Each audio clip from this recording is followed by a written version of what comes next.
My name is Dr. Dovigi, and I'm going to demonstrate the head and neck exam today. This is our patient, Amy.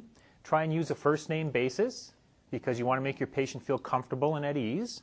And Amy, we're going to do a head and neck exam today. We're going to examine your mouth intraorally, and we're going to look for signs of oral cancer. This is our armamentarium.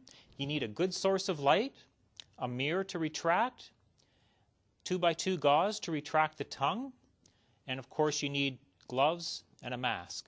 And remember, there's no more important safety equipment than safety glasses. Wear your eye protection at all times. So I'm going to put our mask on. Light source.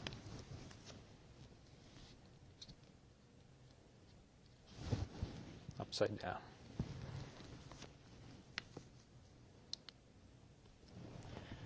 Gloves.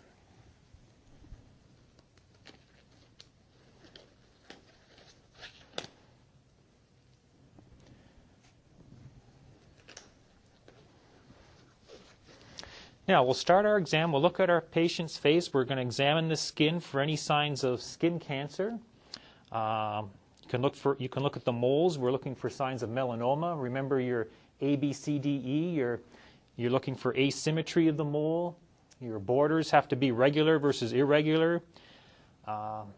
Color, variegation in color of a mole. D is the dimension if it's over 6 millimeters, and E would be if it's evolving, if it's changing. So you're looking at the signs of melanoma on the skin. Examine the ears, the neck. A lot of your patients have long hair. Don't be afraid to move the hair out of the way. Examine the earlobes. And skin cancer can appear as a non-healing ulcer or even a scar-like tissue for a morpheoform basal cell carcinoma. Okay. Also examine the eyes. Look at the pupils. Are the pupils dilated? Is your patient using recreational drugs? That may be a sign or a clue. You've taken your blood pressure already, so you know what the blood pressure is.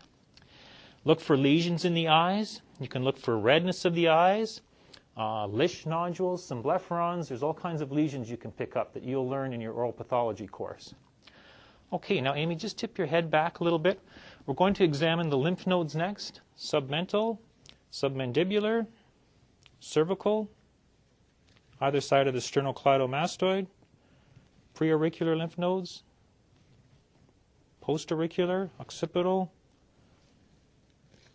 and supraclavicular. Next, we're going to examine the temporomandibular joint. So we'll palpate gently and ask Amy to open wide, please, and close, and open, and close. And we're feeling for any crepitus, any popping, any pain or discomfort with opening, any limited opening, or any pathology that may occur in the temporomandibular joint. Now we'll continue on with our intraoral examination. So we're going to use our mirror. We have a disposable mirror and a good source of light. And just tip your head back a little bit, Amy.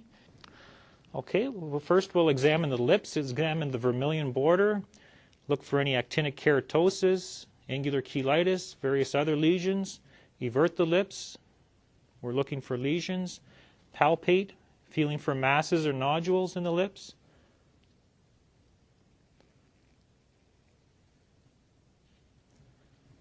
The cheeks, palpate the cheeks, the buccal mucosa.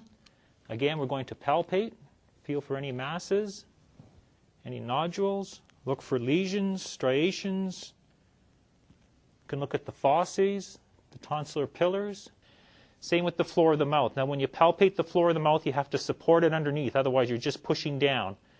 And if there's a mass there, it'll just push down into the mental area. So you want to support the floor of the mouth and palpate.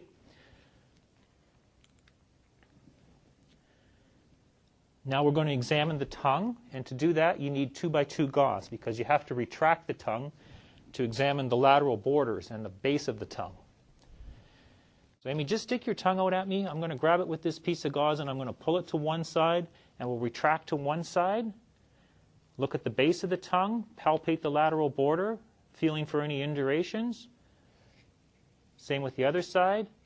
Palpate the lateral border of the tongue. You can swallow. Try not to gag your patient. And just tip your head back again, Amy. And now we're going to look at the tonsils and the tonsillar fossas. And just say, ah. Good. Okay. And that consists of your head and neck exam.